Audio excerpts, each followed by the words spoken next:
All right, calling the meeting to order at 12:06.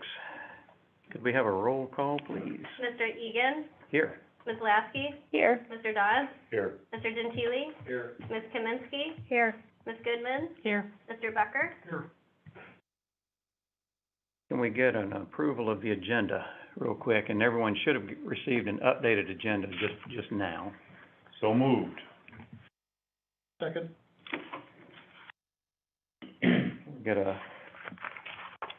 All in favor of the agenda? Aye. Anyone opposed? Okay. And public comment? On that, no one waiting in the wings for that? No. All right. All right, the minutes. You received the minutes last week. Thank you all for doing that. Do we have a motion? Make that motion. I'll second. In favor of approval of the minutes? Aye. Anyone opposed? And that takes us right to Andrew. Well, good afternoon, everybody. Yeah, Barry, do you want to have any preliminaries? No, I don't think so. Okay. I mean, this is what, I think probably your fourth time since you've started service that you've presented to the board, so I think everyone's familiar and presented just 3 months ago, so this is really just kind of an update to your perspective on things, and I'll chime in, obviously, as necessary if you want. Sure. Thanks, Barry. And hello, everybody. I'm glad to be joined here by Matt Reinhardt, who's our Midwest director as well. Stacy Schuckhart, the Midwest marketing manager, is traveling today and is unable to join us, but is plugged in. I wanted to start by giving you an update on where we are with our Midwest service. As you know, Cape Air's founded on the East Coast, had a Caribbean operation for a long time, started in the Midwest in 2009 and out in Montana starting in 2013. Since we last convened, we have in fact been notified by US DOT that they have selected Contour Airways to serve all of Cape Air's remaining cities into and out of St. Louis, which means that we will be retrenching up to Manistee.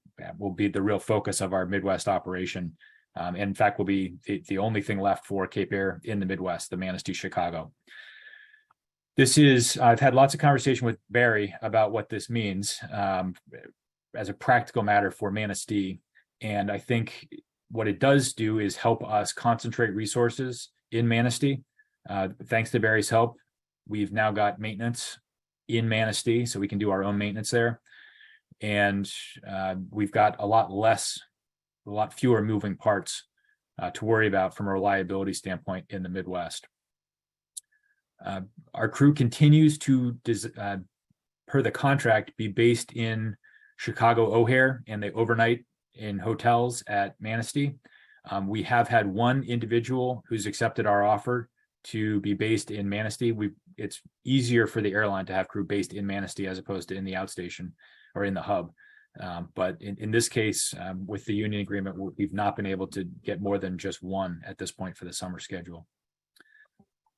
Our summer schedule starts on May 24. That is out and selling, and we are on track to start. We have gone through the union mandated bid cycle, and we have names for all of the positions in the Chicago base to serve Manistee. 2 of the 6 pilots who have been named to fly Manistee are still in some sort of pending completion status. So Cape Air will be covering with temporary duty assignments in the Chicago base until those are filled. From a reliability standpoint, that does have my attention because it is sometimes inefficient to have temporary duty pilots assigned. But we are crystal clear on what the schedule is and what needs to be accomplished there. Nationwide, the pilot shortage continues to be at the top of the list for challenges for the industry. I am pleased, however, to tell you that Cape Air is starting to see some of the best traction we've seen yet in terms of captain hiring. Our May classes for new hire pilots are full of fully qualified captain candidates who are joining the company. And so for the first time in a long time, we are seeing significant trends to the positive side on captains. Today, we're still very tight on captains, but we have a defined flow into the pipeline, into the training classes of captains, in part through partnership with Republic Airways, who's a minority owner of Cape Air. There's a flow program called Jumpstart with them, and then some of our own indigenous pilot hiring. I'm very encouraged to see that. As we hearken back to Cape Air's service agreement for Manistee, which is to complete at least 97% of the flights on a company controllable basis, if not 100%. And really, there's no reason that we can't get to 100%. The pilot hiring that we are seeing right now, I think, is absolutely critical to getting us there and will be a huge help in that effort. With that, I'm going to invite Matt Reinhardt to brief you on the new gate at Chicago O'Hare. Matt? Yes, good afternoon. So as part of Chicago's move of the essential air service operations at Chicago, we will commence service at gate G15, which is a newly commissioned gate, previously a Starbucks that they converted into a gate hold room. And we will be joined by other essential air service carriers at a multiple position podium. This gate hold room offers Cape Air closer connections with our code share partner, American Airlines, and also with our interline partner, United Airlines, and same concourse service with our interline partners, JetBlue and Alaska. So the connection time for many of our customers will be decreased through this move. The gate area is on the lower level of the G concourse and has close by elevator and escalator access. And the area surrounding us is American Airlines. Part of this move, concurrent with this move, our ramp operations area is being relocated to Terminal 5, Pad M1. And Cape Air has dedicated ramp area which will hold 2 aircraft over there. And that will be a operation that is utilizing a O'Hare operated van that will transport customers from our gate hold room at G15 directly over to the aircraft. Also on the inbounds, the van will be returning our customers over to G15. We have the option for those customers who are connecting to T5 so that they do not have to go through another shuttle to drop off any connecting customers over to Delta or Southwest or any of the other T5 occupants or airlines that operate there, to be able to have them connect directly over to their flight en route over the G15. So while the ramp operation being in a different terminal will require shuttle assistance, our experience in operating that hard stand previously as overflow has been a positive one, in that Chicago's been very responsive with the shuttle and operating that. Our ticket counter located in Terminal 3 will not change, nor will our baggage claim area. So the only changes that will occur this Thursday, again, May 18th, will be our gate. O'Hare will be updating all of the flight monitors in Chicago, and Cape Air is working to ensure all GDS channels reflect the change. So our customers are fully informed of that upcoming change. And I'm happy to answer any questions you might have on that. Sure, let's, I just want to give a real quick briefing on bookings, and then we'll open the floor to questions. The increase in the summer schedule starts a little later this year than in the past, or than last year. So if we're doing a year-over-year comparison, the May numbers are down significantly, but it's in part just because the schedule starts a week later. Overall, bookings are slightly behind where we were last year. But we're actually, in part, that's because of the schedule, where we are this month down 31% actual bookings on 25% capacity.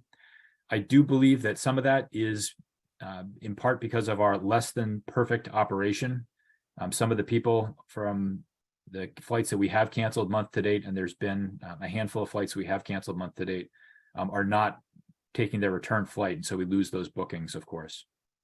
For the month of June, where we do have the same schedule year over year, we're down just 2%. So that's, within the margin of error, and I'm happy to see that. July is down, booked 12%, and August is booked down 44%. That one, that's unusual, and it has my attention. I frankly don't know why we would be down 44% advanced bookings for August. We will continue to watch that. Fares are not materially different than they were last year. So I simply don't understand that. And we're not seeing that across other markets. So with June being effectively flat, down 2%, I don't understand why August is down 44%, but it is, and we will continue to watch that and do promotions if we need to. Historically, Manistee's been incredibly strong in August, so I suspect we'll be able to catch that up. But I did just want to flag that for you at this point. Those are the items that I had on my list to brief you, and so with that, I will turn it back over to you, Barry. So I'll start off with a couple questions. One is on the gate, and Matt, you said that is where all EAS carriers are going, so that's basically Cape Air, Southern, and Denver Air Express? We'll be joined at our gate by Denver Air Connection and Contour Airlines at that gate.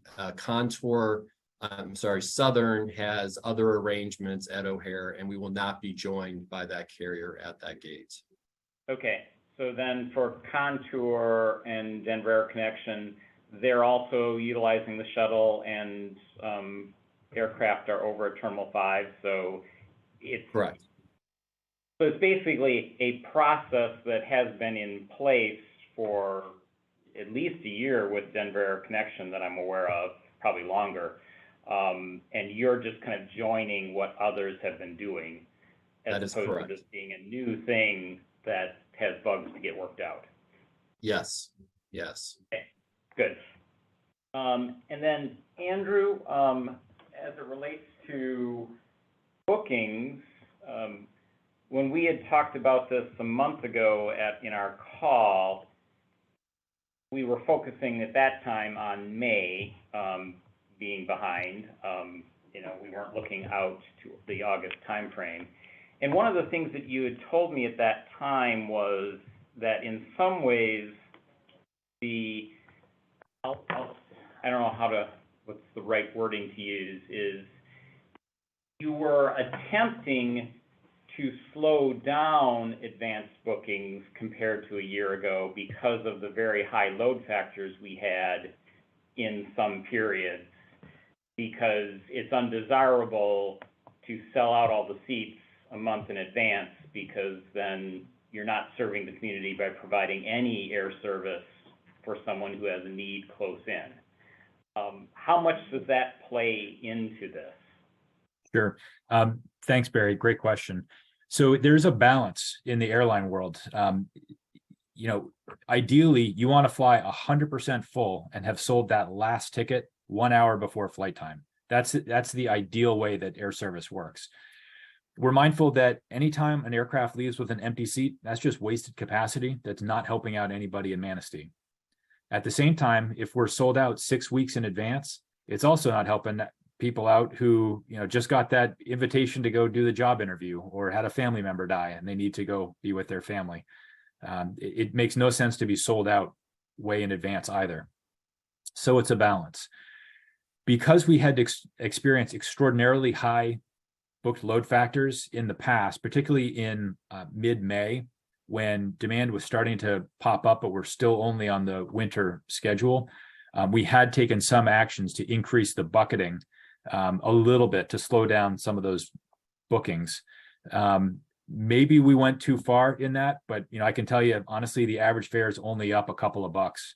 It's up $6 for May, for the remaining days of May. So that's generally not enough to really move the needle. a $20, $30, or $40 fare increase will actually help move traffic. Either from a primetime flight to a off-peak flight. $6 will not really change that. We do look at flights that are sold out, or peak days that are sold out well in advance, and we can manage those sellouts with fare. But I really don't see that happening in this particular case, Barry. Okay. And then another thing related to that is, and it'll come up in my report a little bit later, is given current load factors and fares for my snapshot is certain days in June, Traverse City is still got very low fares for that early June time period. And I haven't looked beyond that, such that Manistee is far more expensive than flying out of Traverse City just for the Chicago leg. And that historically hasn't been the case. Do you monitor that, and how does that play into your decision-making as well? Sure. Yeah, every single market has its comparable markets that you have to pay attention to. And we cast an even wider net where you are. We can look at Muskegon as well, and even Grand Rapids for the O&D fares. At the end of the day, though, what matters is how your market is booking, and June's actually booking okay. We flew very full last June, and we're within 2% for this June. So I think the booking pace for June is actually okay. I'm not that concerned that Traverse City may be really inexpensive. I am surprised that they are still so inexpensive. So am I. Yeah, it's, as you know, it's historically unusual. And at the end of the day, the airlines, the network carriers, are optimizing network revenue. And Cape Air is not maximizing network revenue because our network stops at O'Hare. We're happy to have people connect at O'Hare, but bear in mind that our commercial agreements with the major carriers are effectively the sum of the two locals. So Cape Air charges what we charge to O'Hare, and the other carrier charges what they charge from O'Hare onto the final destination. The computer just sums up those two fares, and that is different than how American is pricing Traverse City to the world, because that's an online connection for them, and same with O'Hare, United, I mean. Thank you. Those were my questions. Anyone else have? Matt, you mentioned some acronym, G something. I'm at a loss at what that was. Oh, I apologize. Just the distribution channels in which we sell our product and relay information, the GDS. Global Distribution System. Thank you.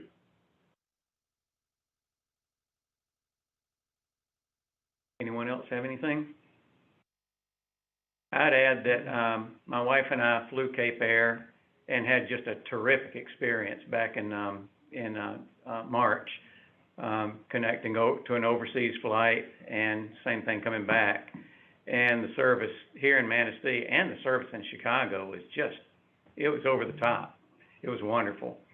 And there was a woman there, I think, gosh, what was her name? Is that Agnes, maybe, over there? Agnes, yes. Oh my gosh, what a peach. She's wonderful. Well, I'm so thrilled she made here. she made a couple of people really happy from Manistee. That's nice to hear. Terrific. I just received a customer letter in regard to Agnes today, giving her accolades for her service. So I just relayed that. Thank you. Good. I guess one question I would have for either one of you is, with the loss of your St. Louis, how big of a concern is that to affect us eventually, one way or another? Sure. That's a great question. When we first got indications that things were not going to go our way in and out of St. Louis, we spent a significant amount of time talking about that. The short version is, because you're just so geographically far away, given the size of our aircraft and really the speed of our aircraft, we've effectively been running two separate operations anyway. And I actually think that having less distraction and less operational intensity down at St. Louis is going to help us provide reliable service. Our entire Midwest desk now is you guys, effective July 31, which is to say we're going to be able to focus resources and attention on Manistee. And you've got a simple enough schedule. Half of the flights, or every flight, touches the maintenance base. Half of the time it lands, it's landing at the maintenance base, which is really good for reliability. I'll add to that is that, and I may not have communicated this to the board in the past, because I often talk about Cadillac Air Service, who Cape Air started with, and now contracts to do kind of heavier checks on Tecnam equipment. But since that time, Cape Air has hired basically a full-time maintenance person here, and as of last week, they now have a second maintenance person here. So they've got 2 of their own employees, plus their contract with Cadillac Air Service. So there's a lot of maintenance capability being put in place in Manistee as a result of the changes that are happening throughout the Midwest, so. Yeah, so, not the way we want to put more resources in Manistee, but as a practical matter, that's what's happening. Well, it's nice to hear some positive news in regards to what we have had. So with that, I want to say thank you. It's a lot easier to say that than to say, let's get our stuff together. Roger that, sir. I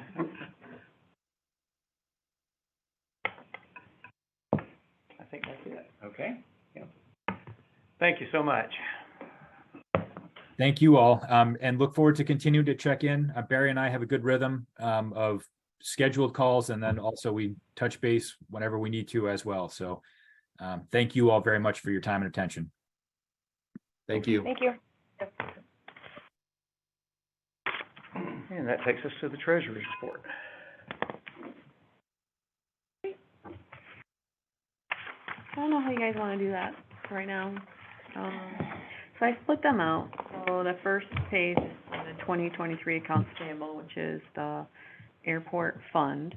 But then there's also the, accounts payable for Fund 481, which is the capital improvement. So I split them out since they're 2 separate funds. So you'll probably wanna approve them separately is what I'm thinking, just to keep those separated.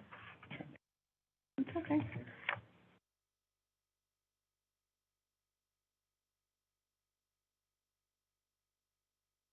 What was the electrical issues? I'll use that my copy of the report. Let's see, it was Yeah. Galaxy Electric, 2,500, to troubleshoot electrical issues. So that is specifically our airport beacon is currently out of service, and they've been out here multiple times trying to troubleshoot and diagnose. It is now a burned out motor, which is now the second time that motor has burned out. But the root cause is basically the gears are worn. So they're looking at fabricating, because of the some new gears so that it can get back together. That's a piece of equipment that's like, I don't know, from the 50s or something? I don't know. I actually don't know how old it is, but it is old. It is on our 10-year plan to replace, and depending on how this comes out, have to get moved up. How expensive is a new one? Probably $40,000 now. Or are we sitting with dollars, everything from that? We'll get to that. I would be reluctant to use those dollars for this, because this is something that's eligible for other federal dollars. Will we get an estimate for the fab work before we have to move forward, so we'll be able to make that, or you'll be able to make that decision? Yes. Yeah. Yeah. Is there something different last year with the DTE bill compared to this year? It's up 226%.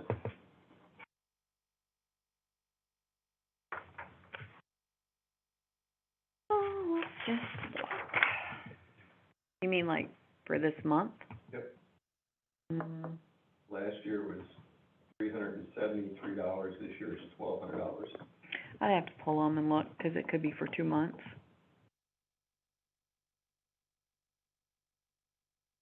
Barry, did you have, I know you increased wages, but did you have less staff last year? Because your regular maintenance hours are up 26.6% year over year. No. So is that for the, For the month. for the month? Last year, April was $7,800, this year it's $9,900.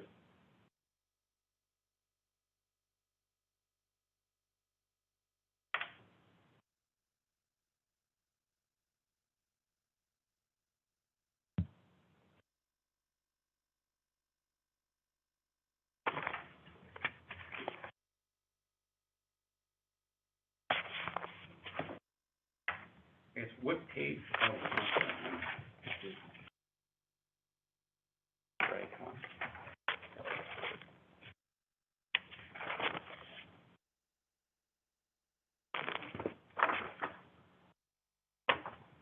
I think that's just a byproduct of how on maintenance. Yeah, no, actually my details.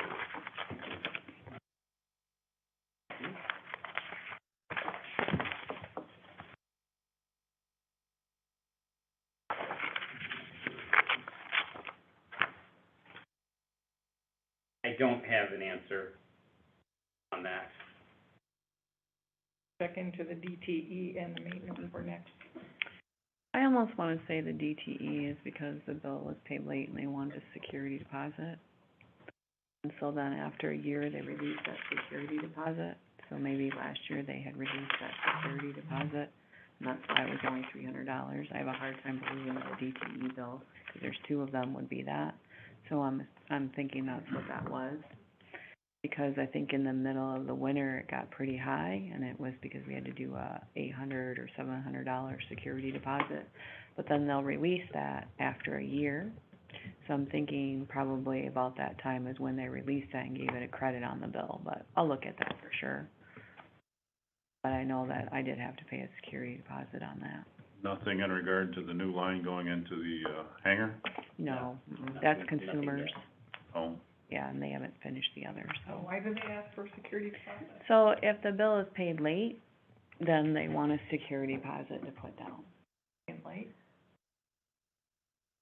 Every once in a while, the bills don't come in time, and so then, be like a 3-month grace period there, shouldn't there? you would think, I spent 3 hours on the phone with them for that phone call, so, yeah. Is there an update on the CARES Act funding? We have budgeted 32,000 and we've got 0 year to date. We have that grant now, and haven't coordinated with Susan to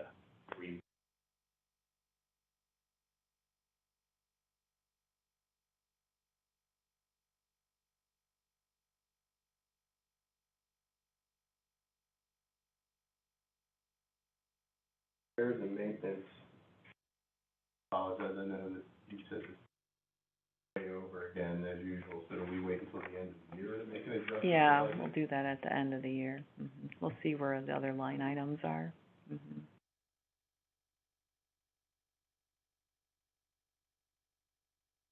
Anyone else? All right, so we're on the accounts payable. We have a motion to accept the report.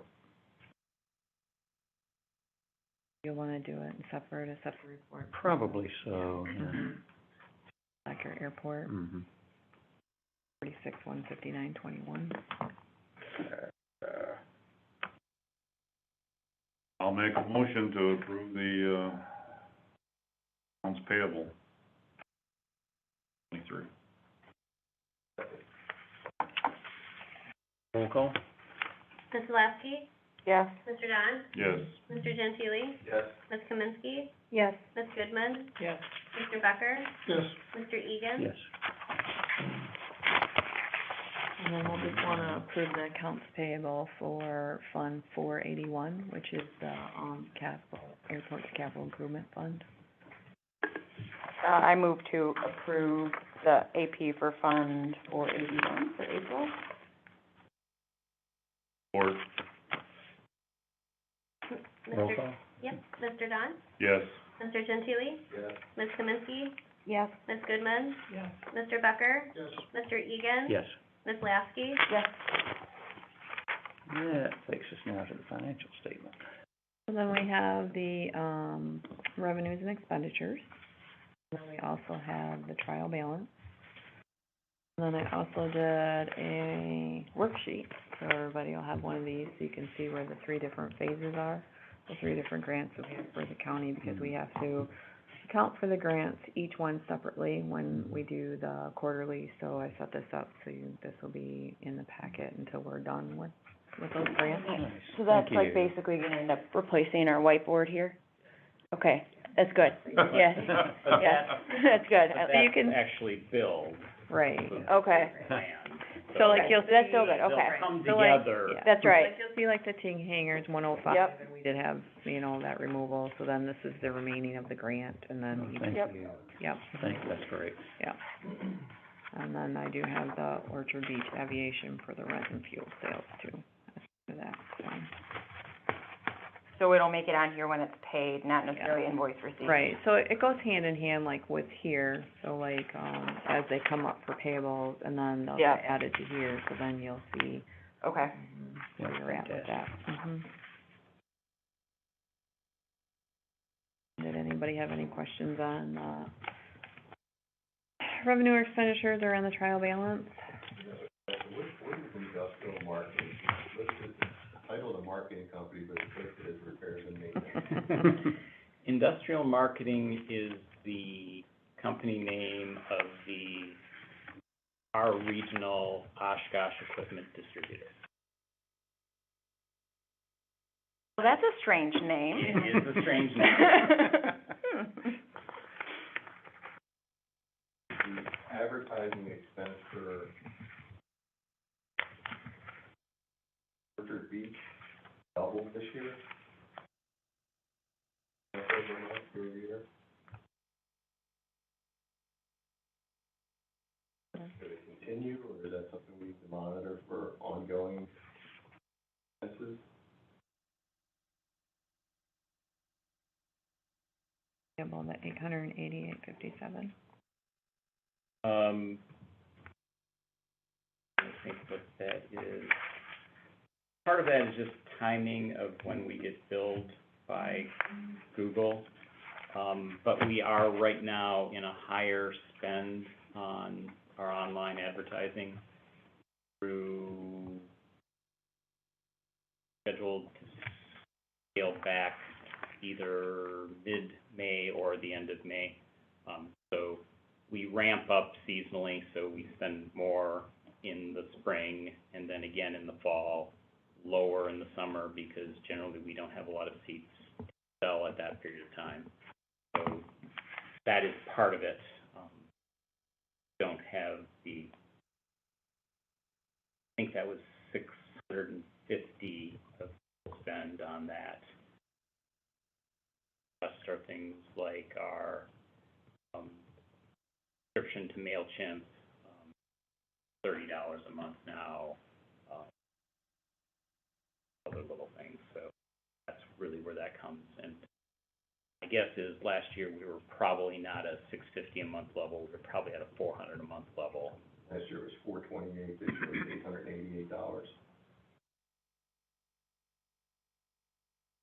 Without having last year's economy, I can't comment on that, but Miscellaneous, supplies were up 65% year over year. Last year was 1170, and this year it was over 1900. that was a timing thing. I submitted a bunch of, reimbursement requests for about 2.5 months. So the previous month, 2 months would have probably been lower than the previous year.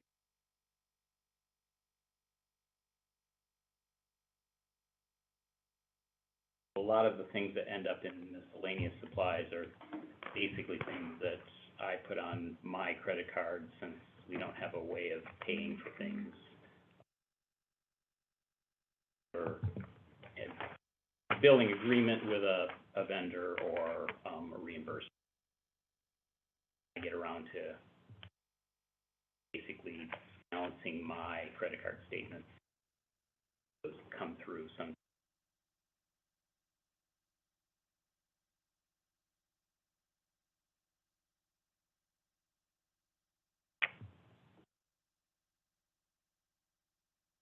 So with regards to advertising though, the question is, are we on track, for our budgeted amount for this fiscal year? I just wanted to see. No, I think that's great, I'm yeah. used to comparing not only the budget, but year over Year over year. To see how we're trending, and right now our expenses are outpacing our revenue. And that's what's got me concerned, but if it's gonna, Equalize. then I just Throughout wanna the know year. that. Yep.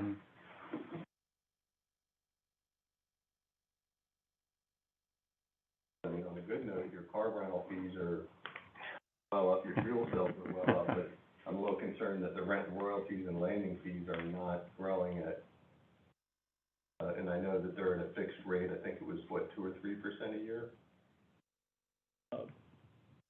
Well, landing fees, we get the majority of those June through October, because that's when we have use of the airport by, so that revenue is skewed very Yeah, significantly. I'm not looking at year to date, I'm just looking at April versus April. Okay, Both of those are up less than 1%. but they're also fairly small numbers. And the landing fees is $150,000. Okay, so that, get on the right page. So that item is, that's Cape Airs, Mm-hmm, Cape Airs, so, just Cape Air. so that's just Cape Air.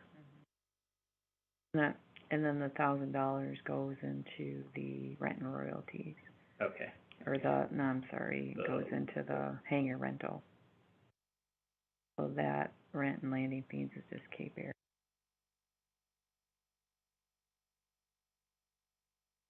That varies, there's a one that goes up or down, depends on the month.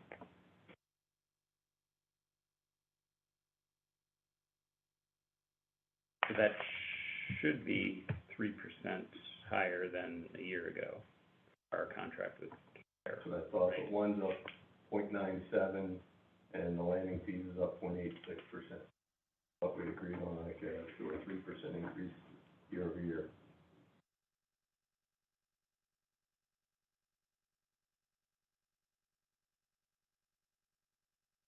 I'll check on our contract.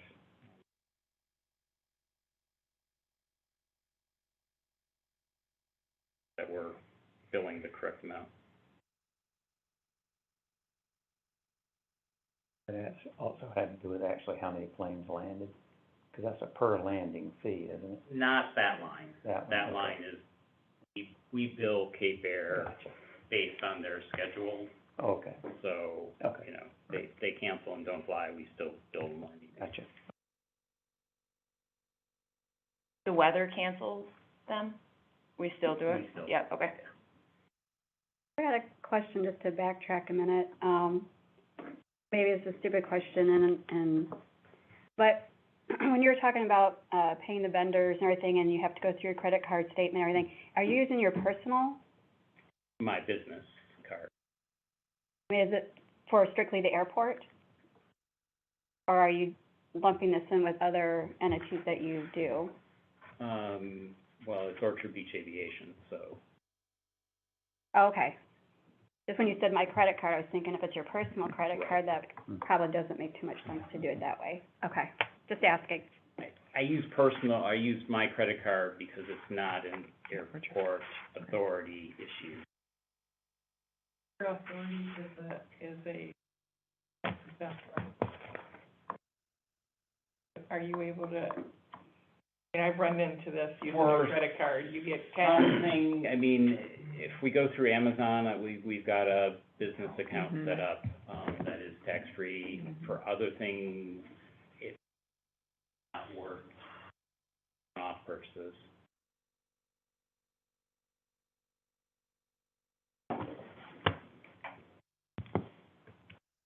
Anyone else? So I think the idea of looking like April to April, March to March, that does offer, I think, a valuable perspective. Would it I be can add that impossible to, yeah, I think that would be, You could do month to month and then at, I can add annual April right after percentage. April. Oh, great. yeah. the percentage of that you've used. Oh, yeah, So the year-to-date percentage maybe as well from the previous year, so like. Well, how much have you spent in an Oh. area? So there's your percentage. I'm already 75% over, you know, as of Yeah. April. I know, I got it, we used to do it at Tosco, same. Yeah, that's, Okay. Yeah, yeah. Cool, thank you. All right. That'd be nice. Anything else? All right, we ready to, accept that? Entertain a motion. make that motion. And so entertained. Support. Mr. Gentili? Yes. Ms. Kaminsky? Yes. Ms. Goodman? Yes. Mr. Becker? Mr. Egan? Yes. Ms. Lasky? Yes. Mr. Dunn? Yes. All right, that takes us to the committee reports. And I think the only committee that really was active last month was the Capital Projects Committee. And we met, several weeks ago now, and discussed a couple of things. We talked about the fuel farm out here. And we got a report back that actually our equipment is in fairly good shape. You know, the tanks, the pipes, and all that sort of thing. We were looking at the possibility of adding a self-serve pump out there.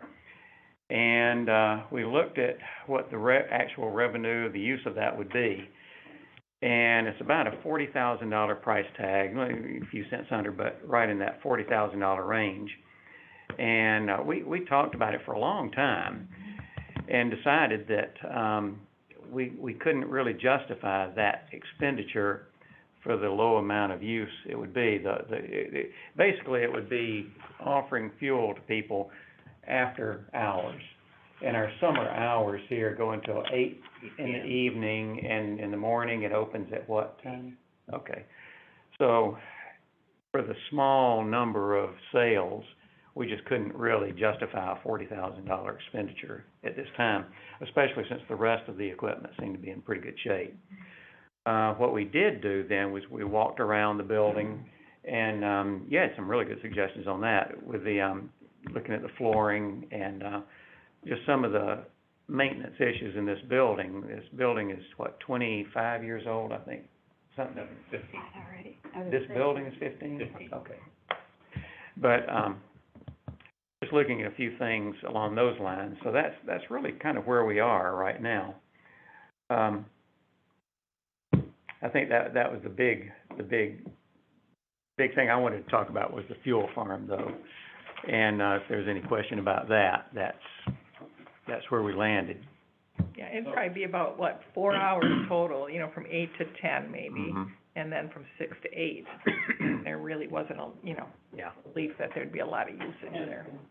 So there's a couple pieces of information up here on the whiteboard that we had talked about. So this is our aviation fuel sales that we've sold historically over time. So in '89, we did 20,000 gallons, and that has dropped to now 6,000 gallons over the last, 2 years.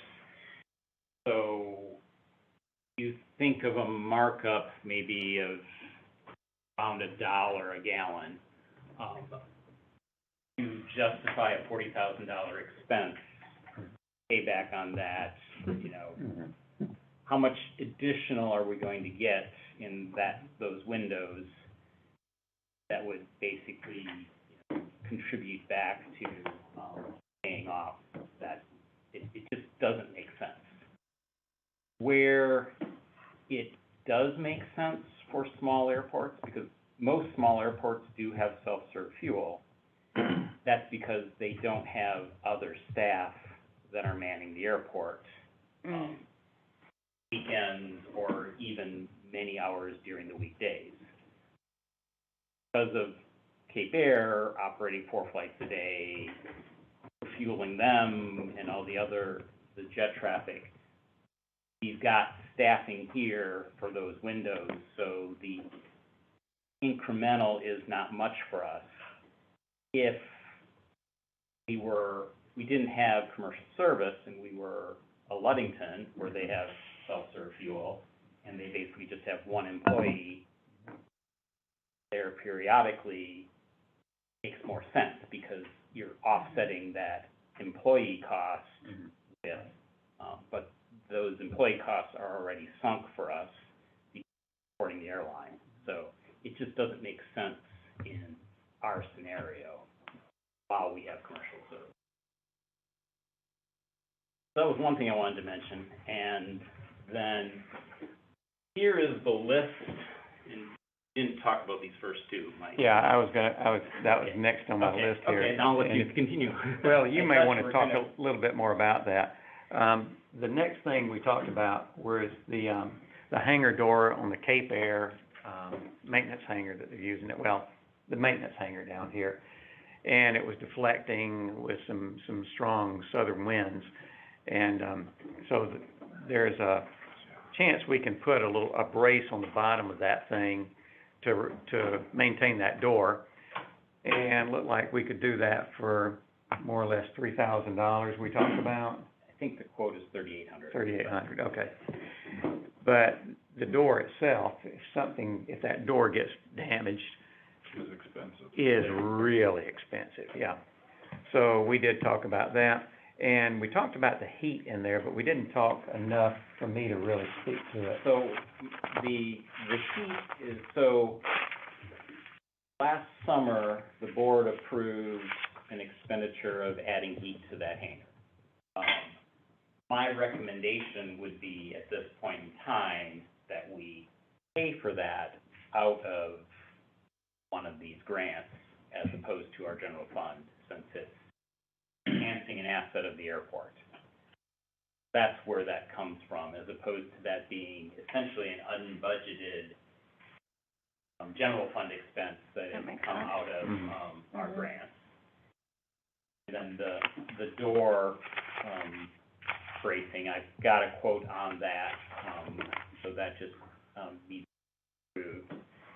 And then one other thing I'll add, and it kind of falls into allocating things instead of from the general fund from our grants, and that is in the accounts payable today. You have the Galaxy Electric invoices for kind of other things they've been doing.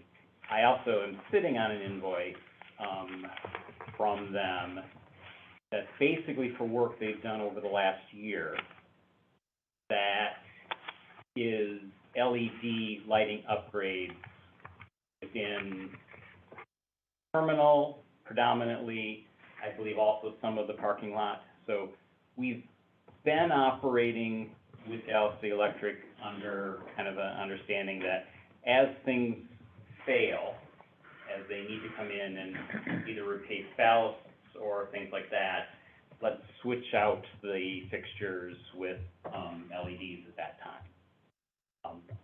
A number of things within the terminal got done over the last year, including basically all of the high fixtures within both waiting areas. And then a couple poles out in the parking lot into that. finally got an invoice for all of that work at one time, still very regularly. So this is probably about a year's worth of work, and it's $5,000 for all of that. Looking at that size of that invoice, knowing that the committee had talked about LED lighting as one of the focus areas of utilizing some of the remaining grant dollars, because upgrading to LED, we not only get newer equipment, but we also should have energy savings, which will reduce our ongoing expenses long-term on electricity. So I would basically put that out there as I would recommend that we pay for those LED lighting upgrades from also the grant. Are there other areas that haven't failed yet, so we haven't replaced, but we might be able to say, boom, boom, boom? And that's, we're also asking Galaxy Electric for quotes on these other areas. Okay, But we got an invoice right now Yeah. for work they've already done in that past. And again, we're approximately working with, $50,000 here of remaining grant funds. And these are just some of the things that we're using to kind of off some of those remaining dollars. We don't have any actual quotes on any of this.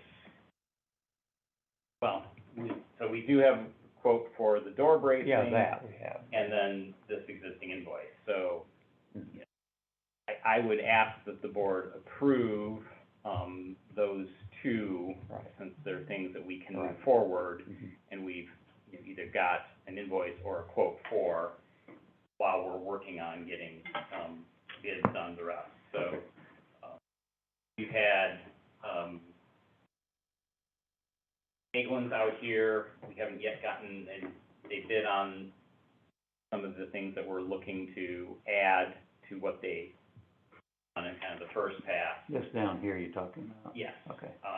We've got Atkinson's out here looking at reupholstering our existing chairs versus buying new ones. And, Galaxy Electric is putting together a bid on the, Okay. LED lighting. Good. That's all in process then. Good. So we actually do have something ready to go up for a vote then. The hangar door and the heat, I think, should probably be separate items. Let me get. and maybe the completed, LED work, right? Because there's a Is $5 that grand gonna come invoice out of that's this? sitting out there. Is that gonna come out of this? That's what Barry's suggesting, right? I thought he was, but isn't I thought he he was talking for some about more? this down here. I thought both, because this is like Money up both, this is work that we've spent, work that's been done, money we've spent, but don't really have a way to pay for. Right, I mean. Yeah, I know. There you go. Gets a Yeah, little, yes. they start to interweave, don't they? Yeah. Sorry, I That's stepped all out right. for a second. Was there a question? We were No, just we're going- clarifying amongst us, like what's been proposed, I guess, today Okay. theoretically is the heater, the door bracing, and the work completed already on the LED lighting item. Correct. Yeah. And so 800 was in there, but it's actually 2,800. That would make sense why you said $3 grand-ish. 2,855, so I'm just gonna say 20.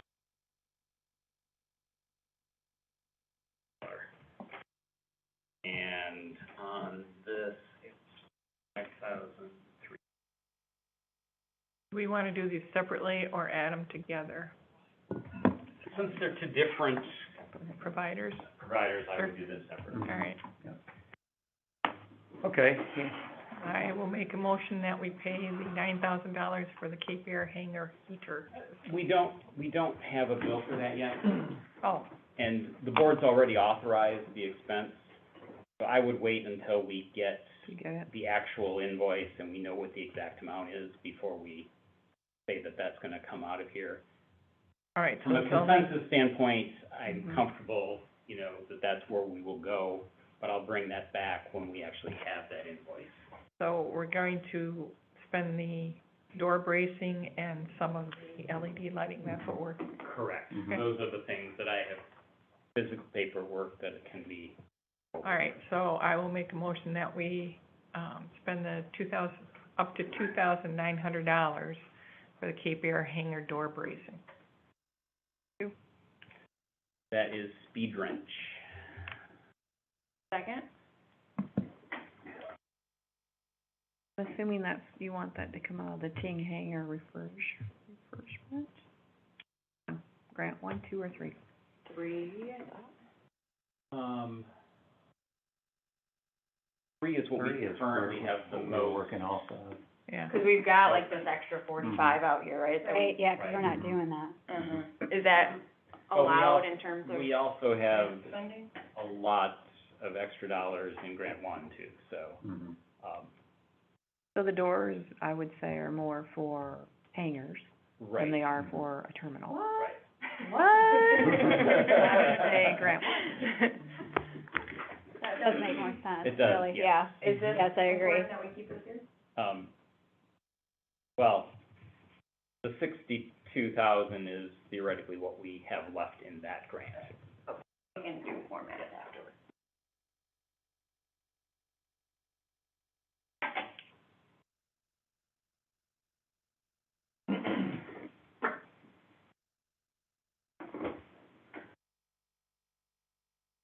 All right, whenever you're ready, we're ready for a roll call, but, I Do what didn't, you need to hear do. a second. I had a motion. Alyssa, seconded Okay, that. Okay. Ms. Kaminsky? Yes. Ms. Goodman? Yes. Mr. Becker? Yes. Mr. Egan? Yep. Ms. Lasky? Yep. Mr. Daunt? Yes. Mr. Gentili?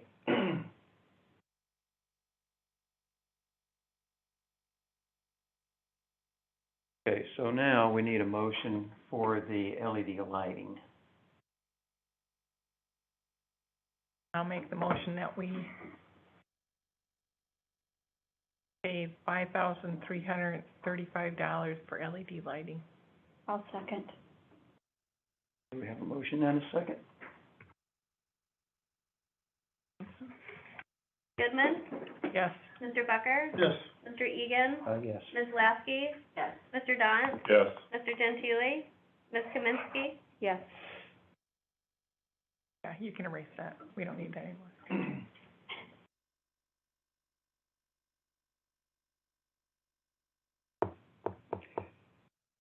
Okay, so those are our only two things then that we can, Yep, that we're that's really we can ready take to go action with, on. today. So Okay. I believe that finishes up, that's everything that we had really talked about that we can action on today, isn't it? Yep. Okay. And Alyssa, on the fuel farm updates, don't put no, Not neat, yeah, what do we put? because we're not doing the self-serve, We're doing adjustments to that. but we're still gonna ask for a revised, bid on really trying to get them to come back with an estimate on extending the life of our equipment. All right. I think they were focused on the big ticket item in their first quote and not but we've reached out to them again to back and revise.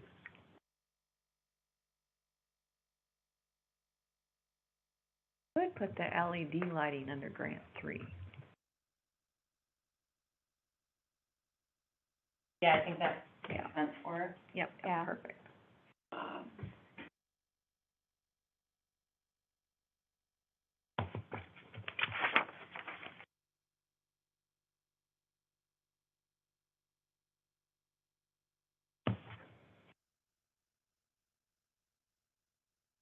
We got a new secretary. I know, look at her. I like this. 2,900 for the heater. That's the hangar heater, that's 9,000. I thought that was But we're not- 29. Oh, the hangar The door. bracing is the 29. Oh, yeah, we haven't gotten It that. hasn't, we haven't gotten The heater, the, okay, yep. That's, there you go. Okay, perfect, moving on. Here's some of these.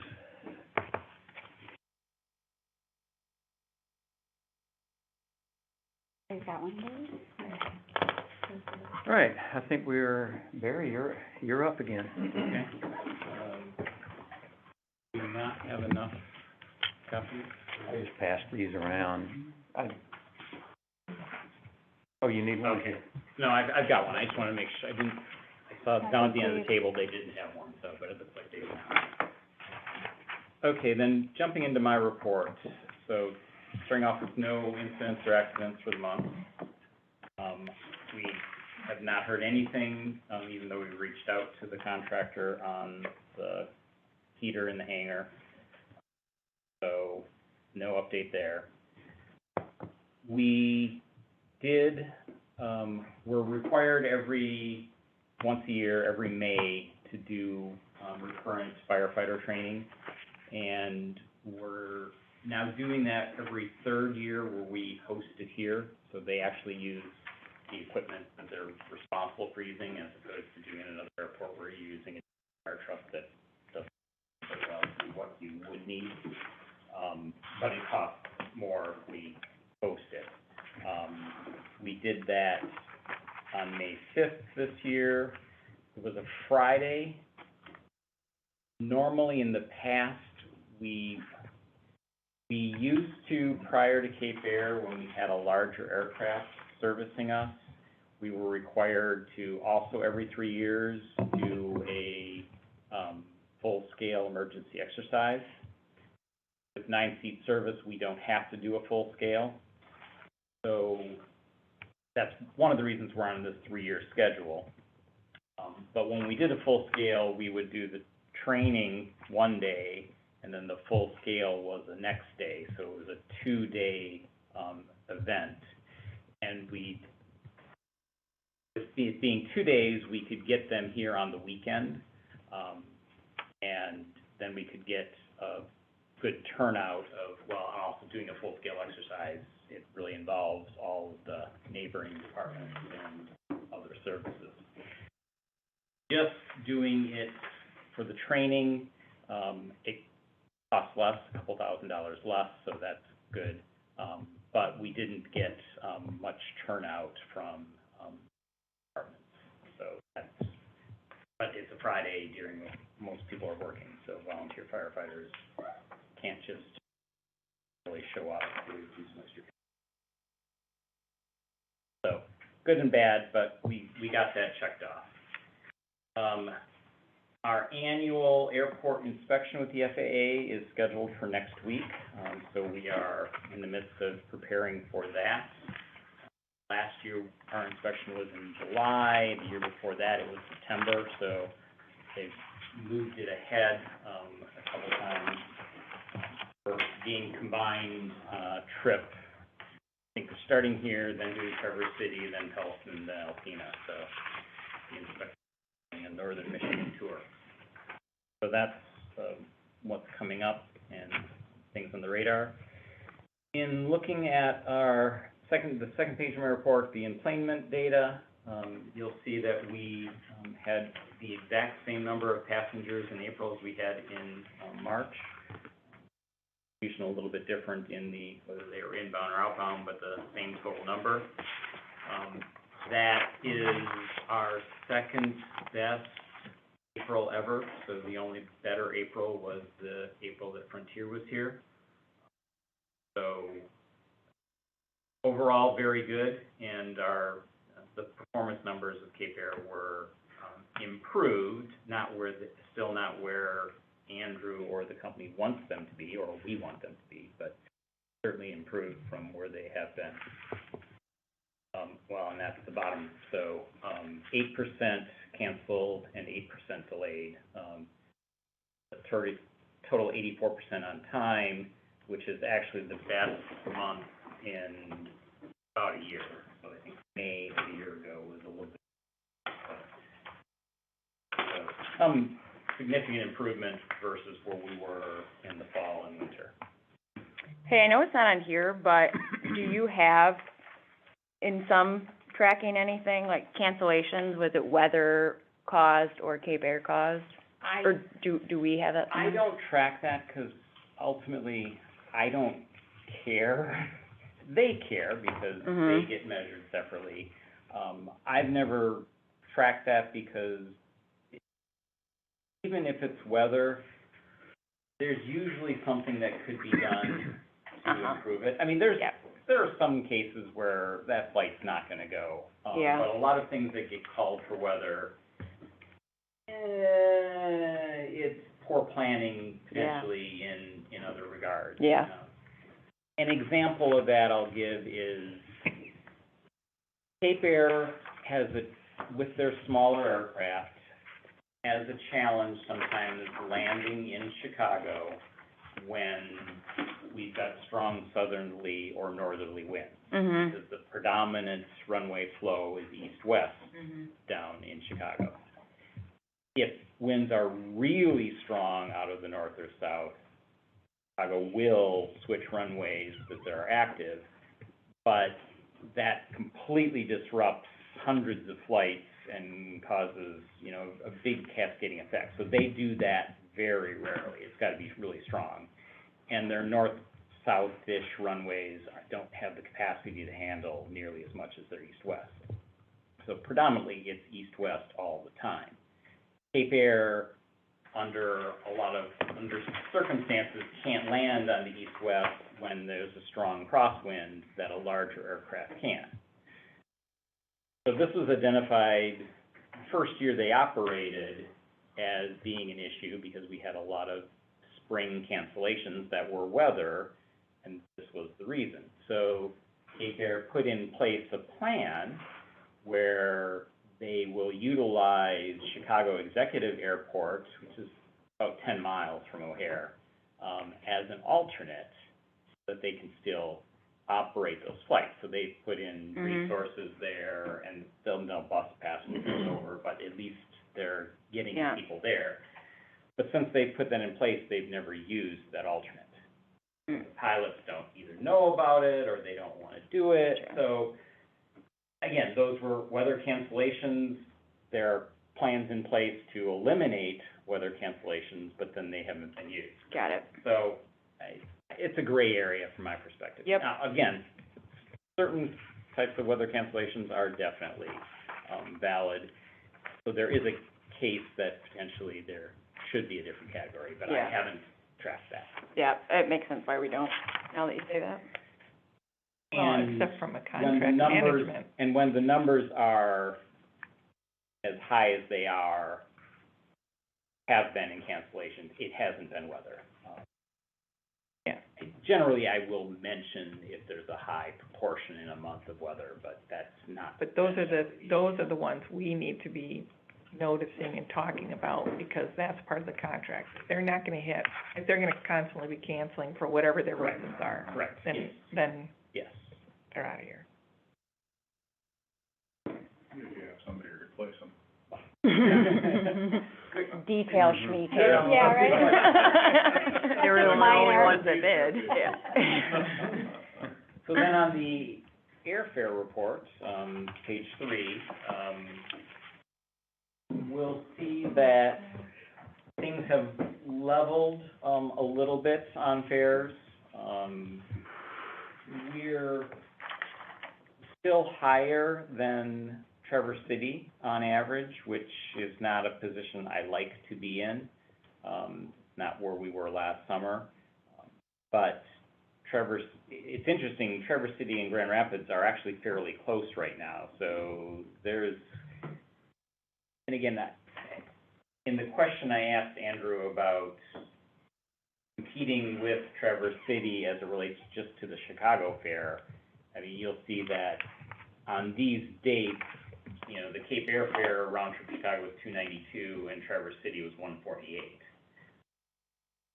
There's definitely price pressure in Traverse City for lower fares than is historically the case, because you would never see that low round trip to Chicago June historically. Maybe February, but not June. So the fact that Traverse City's got fares that are lower than one would expect probably indicates that the airlines have overcapacity for that market for the current demand.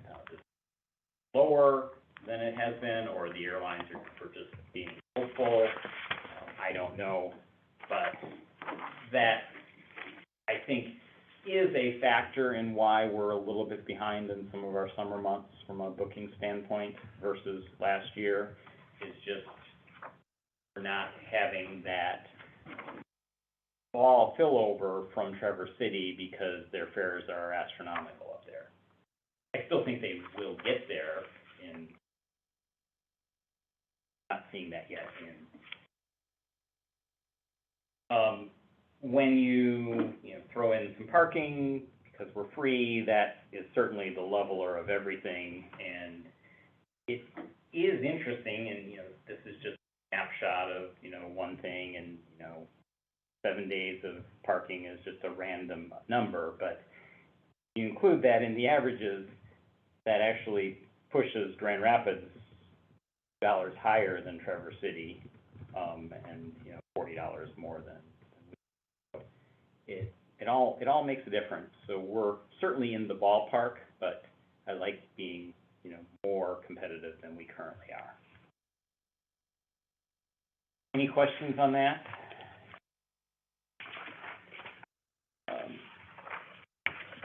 I have no update on the capital project, so still waiting on the state for the airport layout plan update review. Now about 9 months into that wait, and then our consultant selection is also, I haven't moved that forward. On the Cape Air, we've already kind of covered pretty much all of this, either with Andrew's information or looking at performance and airfares. I always like some of the history stuff, so I said April is the second best April. Third best April was 1969, so we got to go way back to that. And then 21 and 22, which are also Cape Air years, are 4 and 5 behind that. So overall, Cape Air has done fairly good in April. The 3 years they're here, they're 3 of the top 5 numbers. In May, we've already talked about. Andrew also talked about that in summer. And then last, on marketing updates, with the gate change, certain aspects need to be adjusted, so we've got some website updates to make, which kind of show people where the gate is in O'Hare. We have, unfortunately, printed brochures that have that information in, 2.5 years out of them, which is good, but now in hindsight, it's like, why do we put the gate in there? And then we've got a video loop that plays out in the waiting area that kind of passengers what to expect in Chicago. So we're working on updating those 3 things. And then we're transitioning into our slower spend season. So really all we do really from this point till kind of fall shoulder season, our Facebook and Google advertising and our periodic emails to our distribution list. Not doing promotions and other things, just because additionally summer is sold out, so we're using the dollars to fill more shoulder season than we are trying to push summer when we expect summer to be sold out anyway. And that's my report.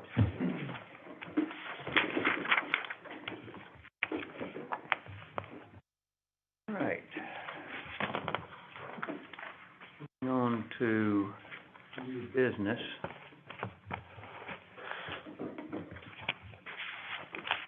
PFAS investigation. So To that. we received, and the authority has already approved, the latest, or kind of this year's allotment of grant funding for continued PFAS investigation. The board approved that a couple months ago. This is a contract addendum with Priya Newhoff to basically do that work that grant funding authorizes. And this is two, so the original contract was 2 years ago. Last year, there was some additional funding, which led to amendment number one. Now this year's additional funding is amendment. Any questions about that from anyone?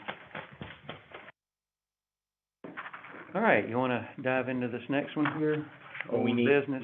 that approved. Oh, I'm sorry, my fault. So you can sign.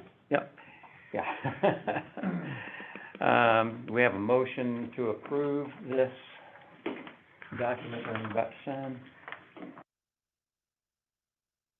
A grant, did you say it's a grant? No, this is our contract with Prina Newhoff to do the work, or an amendment to our contract to do the work.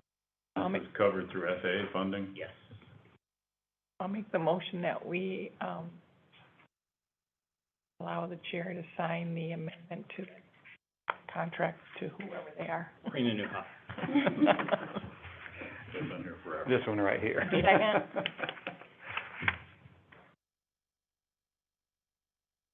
Roll call.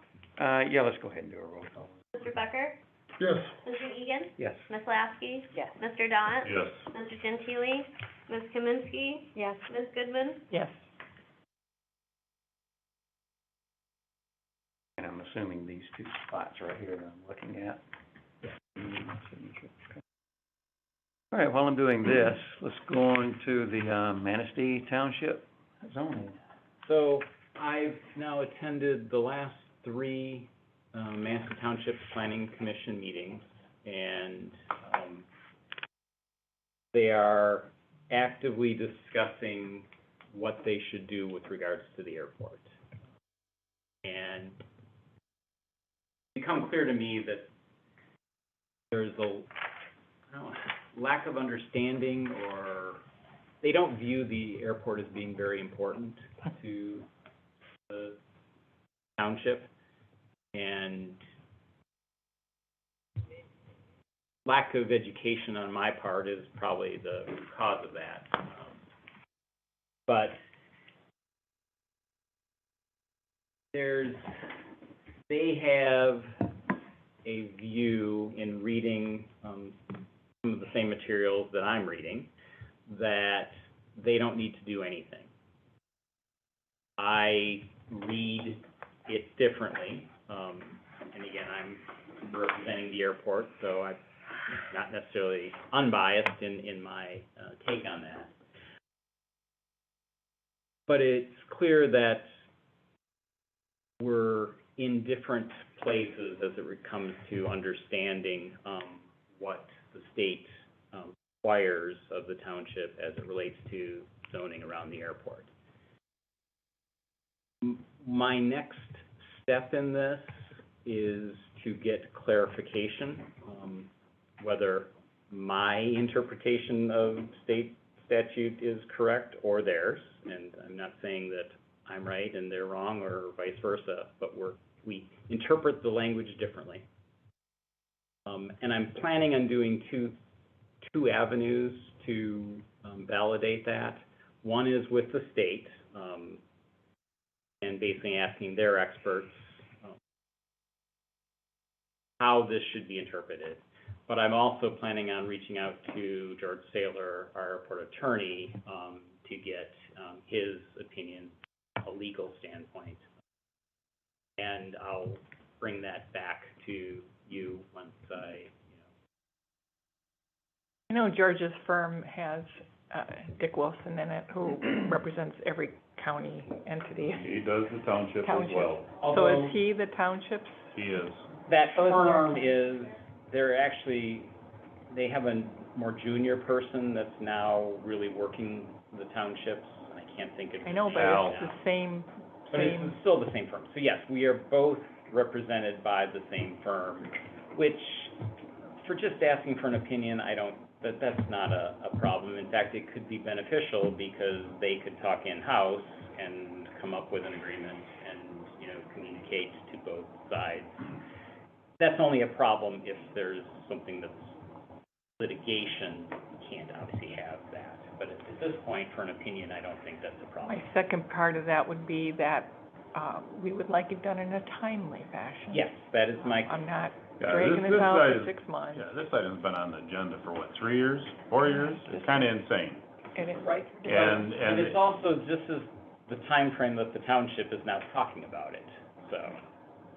So, just, I think George is wonderful, but there's a tendency for things to be very slow. Yep.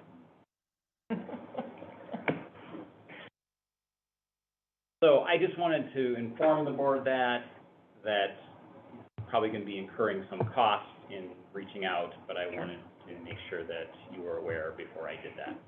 Once that comes back, I think another discussion, depending on what those, hopefully they can find, a medium in between, but if not, I would encourage a meeting with that township representatives and this board. It's gone way too long. Well, the thing of it is I don't foresee any 5-story buildings going up in the flight path. No. You get into questions about density when you have, Right. say O'Hare, that's in a urban area. It's hard to rationalize some of the concerns that are being voiced as well.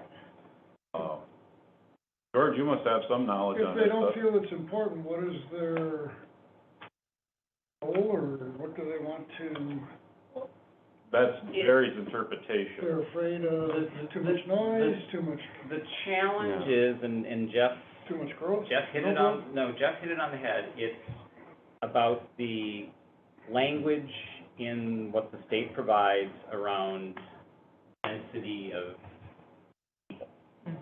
And off of the west end of the main runway have medical care facility, hospital, a Jail. a senior living, and a new, potential large housing development. All of those things fall in that area of higher density population. Worried about the potential for an accident. Yeah, that's it. So, Potential. right. The language is very clear that anything that's pre-existing is fine. It's just anything new, and that's where, so. Like an extended runway with bigger airplanes.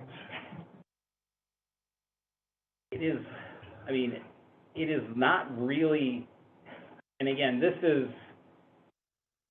part of the communication barrier is, we talk about our airline service, and it's like, it's just 9-seat airplane, so, 8 passengers, so, that's not a lot of people. These issues are not about the people on the plane. It's really about the plane hitting people on the ground. And, we can have a very large private jet, Sure. with 1 passenger on it. So it's not as much about the fact that we have commercial air service, it's the fact that we have jets and larger planes here, and that's where it's coming from, But again, I read the language one way, they read it a different way, and, at this point, we agree to disagree, but at some point, someone who's knowledgeable needs to make. I don't see how, like, that residential, that plane, they're kinda on the coastline. They're just out when they come through, I can hear them coming through. That's a loud plane. Cape Airs planes are very loud. I cannot imagine building a house across the street here and then listening to that all the time. I hear it. Right. It's, we're down from the lake, but they try to do the coastline, but they're loud. Yeah, I don't know. The noise issues, that's more of a nuisance type issue. I know, that's why I said it. But it's- I'm shocked. But the other side of that is, for the first time, there's development happening in this exact area, and for whatever reason, higher density people-based things that are being attracted there, and that's, as I told them, I understand what I'm saying isn't, they don't want to hear what I'm saying, but I'm just the messenger. I'm trying to communicate what I believe state law is saying, but again, need someone to more formally back that up who's got more knowledge than I do, because I could be completely wrong. I could be reading this the wrong way. So that's my update there. So maybe when you talk to Mr. Saylor, you can say that the board is on your butt and you need to be able to provide an update at next month's meeting. Maybe that'll, I don't know. And again, you know, I'm kind of surprised they haven't already had that interpretation done with their, township. That is what surprised me too, is that Yeah. when we had this conversation and we were interpreting legalese differently, that they didn't think, well, let's ask our attorney. Right? But Maybe it's one of those don't want It's to a know. cost, Yeah, yeah. it's because they don't want to know in their favor, potentially. So that's my Manistee Township. No progress on my Leo coverage agreement. Bylaws committee has not met. We were actually just going to, my recollection now is we weren't gonna have the committee meet. We were just going to have board members review the bylaws and, bring that back. Like a working document. I thought that you were gonna come up with a And recommended language, just For to the cover that change one For the thing. one that we change know Yeah. of, yeah. Yeah. the meetings.